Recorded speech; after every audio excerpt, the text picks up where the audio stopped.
সুখ, দুঃখ এবং শক্তি, এই তিন হলো এই সংসারের ত্রিদেবের মতো। আমাদের জীবনে যা কিছু ঘটছে এই তিনটির ভিত্তির উপরেই হচ্ছে। আসলে এই সংসারের একটা নিয়ম আছে, যখনই আপনি কিছু লাভ করেন এই সংসার আপনার পরীক্ষা নেয়। এটা জানার জন্য আপনার পরীক্ষা নেয় যে আপনি যা কিছুই লাভ করেছেন আপনি কি আদৌ সেটার যোগ্য কিনা। ঠিক সেইভাবেই এই সুখ, দুঃখ এবং শক্তি আপনার পরীক্ষা নিয়ে থাকে।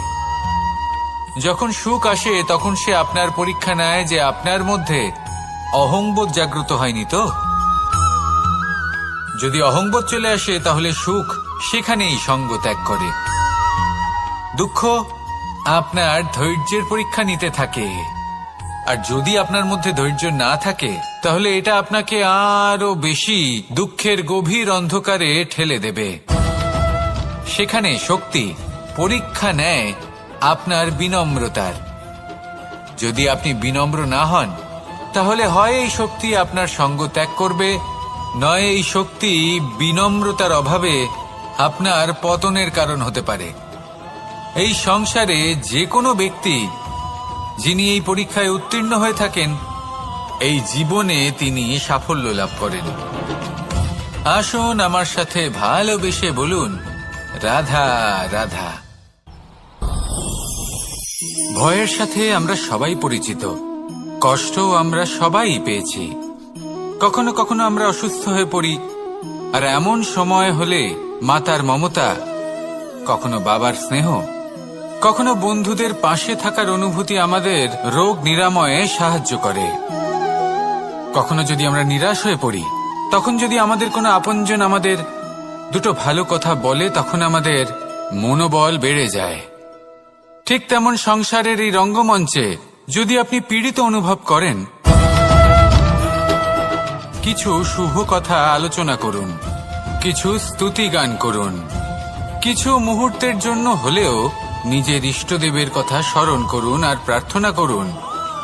সাহস বাড়বে, শক্তিও বৃদ্ধি পাবে এবং সামনে এগিয়ে চলার পথও দেখতে পাবেন। তখন এই মন প্রসন্ন হয়ে বলবে, রাধা রাধা। এই সংসারে কখনো কোনো ব্যক্তিকে তার বাইরের পোশাক দেখে বিচার করার চেষ্টা করবেন না, এটা খুব বড় ভুল করবেন। যেমন আমরা জীবনে অনেক সময় এমন করি, ধরুন কোথাও একটা গাছ দেখলাম, খুব বিশাল আকারের একটা গাছ, যেটা মাটির থেকে অনেক উঁচুতে পৌঁছে গেছে, যার বিশাল শাখা আছে। সেগুলো দেখে আমরা ভাবি যে এই গাছে হয়তো কত সুস্বাদু ফল আছে, আমরা সেই গাছের পরিচর্যা করতে থাকি। আবার অন্যদিকে হলো একটি তৃণ, যেটা মাটি থেকে কিছুটা উঁচুতে পৌঁছেছে, কিন্তু সেই তৃণর নিচে, মাটির নিচে অত্যন্ত সুস্বাদু ফল বা সবজি জন্ম নেয়, যা আমাদের স্বাস্থ্যের পক্ষে অত্যন্ত উপকারী। সেই জন্য কখনো আবরণ দেখে কাউকে বিচার করতে চেষ্টা করবেন না। তার বদলে এটা বোঝার চেষ্টা করুন যে আপনার সামনে যে ব্যক্তি আছে বা বস্তু আছে তার বিশেষত্ব কি। যদি এই বিশেষত্ব বোঝার ক্ষমতা আপনি অর্জন করেন, যদি এই শিল্প আপনি নিজের ভেতরে জাগ্রত করেন, তাহলে এই সংসারে বিশেষত্ব কি সেটা আপনি জানতে পারবেন। আর এই সমস্ত খেলা দৃষ্টি থেকে নয়, দৃষ্টিভঙ্গি থেকে জন্ম নেয়। দৃষ্টিভঙ্গি সবসময় শুভ রাখুন আর আমার সাথে ভালোবেসে বলুন, রাধা রাধা। যখন আমরা কোনো বনে প্রবেশ করি তখন এই সবুজ ঘাস দেখে, এই কোমল ঘাস দেখে আমাদের মন প্রফুল্ল হয়ে ওঠে। ভিন্ন ভিন্ন প্রজাতির ফুল, ভিন্ন ভিন্ন রঙের ফুল দেখে এই মন আনন্দে ভরে ওঠে। এখানে শিশুরা আনন্দ লাভ করে, বড়রা ভোজন গ্রহণ করেন, কথাবার্তা বলেন, হাঁটাহাঁটি করে বেড়ান। এবার ভেবে দেখুন, যখন এই উপবনের নির্মাণ হয়েছিল সেই সময় যদি এই মাটিকে সঠিকভাবে খনন না করা হতো, যদি তাতে সঠিকভাবে বীজ রোপণ না করা হতো, যদি কোনো সংঘর্ষ না হতো, পরিশ্রম না করা হতো, যদি চলতে চলতে পায়ে কাঁটা না বিঁধে যেত, তাহলে এই সুন্দর বন দেখে আমরা কি এই আনন্দ লাভ করতে পারতাম? কখনোই নয়। ধরুন কোনো নদীর তটে সুন্দর একটি বন আছে, সেই বনের আনন্দ লাভ করতে গেলে আপনাকে সেই নদী পার করতেই হবে। যদি সুখের নদীর কাছে পৌঁছতে চান তাহলে তটে যে কাঁটা রয়েছে সেগুলোর সাথে সংঘর্ষ করতেই হবে। এই সংসারে যদি আপনি সুখ লাভ করতে চান তাহলে সুখ লাভের এই যাত্রা শুরু করতে হবে সংঘর্ষ দ্বারা। তাহলে সংঘর্ষকে স্বাগত জানান, এর পেছনেই সুখ রয়েছে যা আপনার জন্য অপেক্ষা করছে। এবার হাসুন আর আমার সাথে ভালোবেসে বলুন রাধা, বলুন রাধা, বলুন রাধা। জীবনে কিছু শেখা অত্যন্ত গুরুত্বপূর্ণ। এবার কি কি শিখতে হবে সেই সব শেখানোর জন্য অনেক শিক্ষক রয়েছেন, কিন্তু কি শিখবেন না আর কি করবেন না এটা আমাদের নিজের অভিজ্ঞতা দিয়ে শিখতে হয়। কিন্তু তার মানে এটা নয় যে যদি আপনাকে শিখতে হয় যে আগুনের তাপ কতটা, আপনাকে আগুনের মধ্যে হাত দিতে হবে। না, অন্য কারোর অভিজ্ঞতা দ্বারাও শিখতে পারেন। প্রশ্ন শুধুমাত্র একটাই যে আপনি কি শিখতে চান নাকি চান না।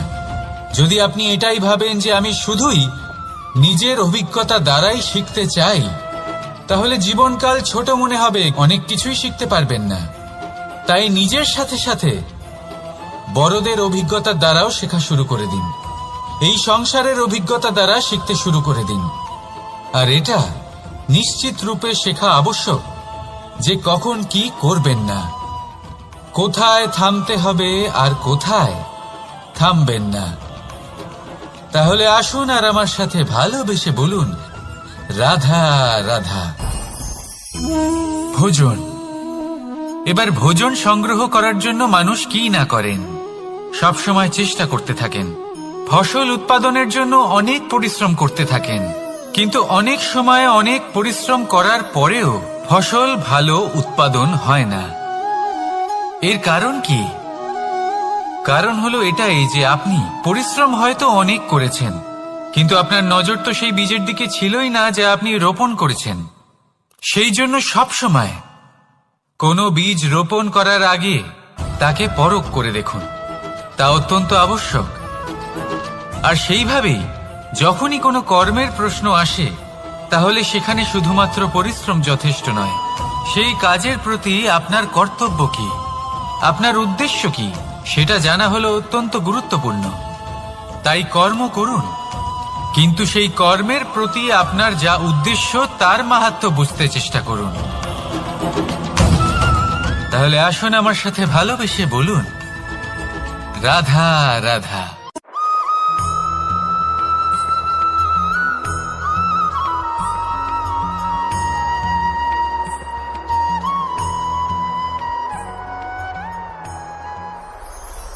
কখনো কখনো আমরা ভাবি যে কোনো ব্যক্তি যিনি ধর্মের পথে চলেছেন, যদি তার দ্বারা কোনো ভুল হয়ে থাকে তাহলে নিয়তি তাকে সেই মুহূর্তেই কঠোর শাস্তি দেন।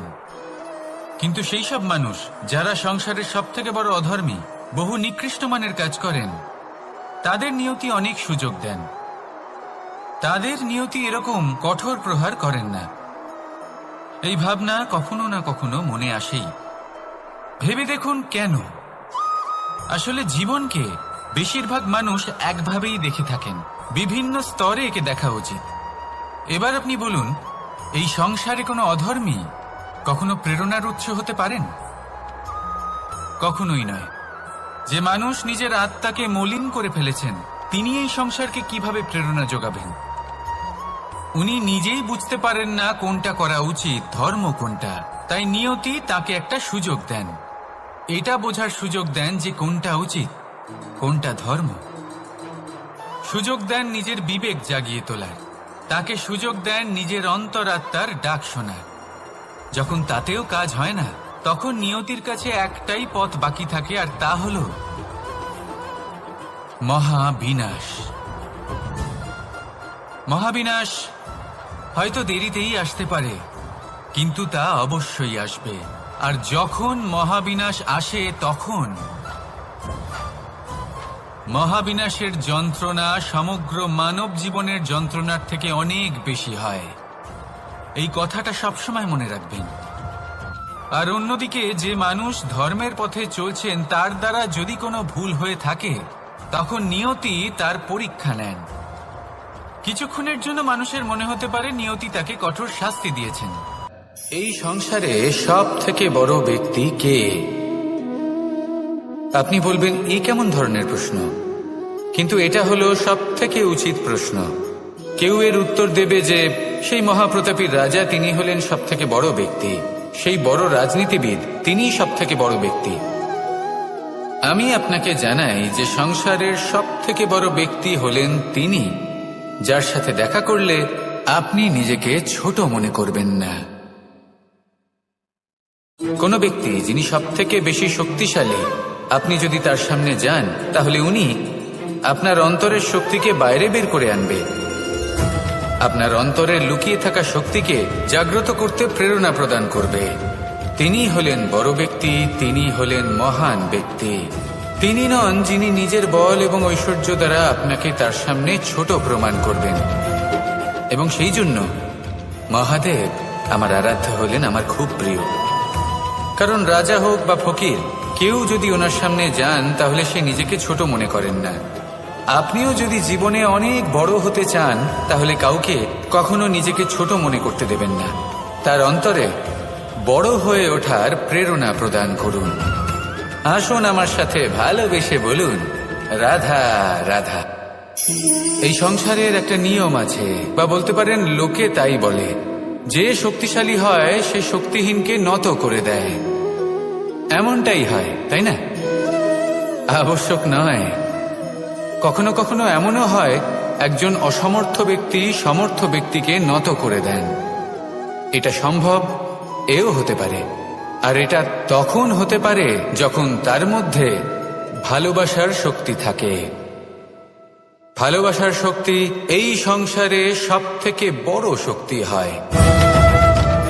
এই ভালোবাসার শক্তি দ্বারাই নির্ধন সুদামা আমাকে দিয়ে নিজের পা ধুইয়ে নিল, কিছু না বলেই, কিছু না চেয়েই।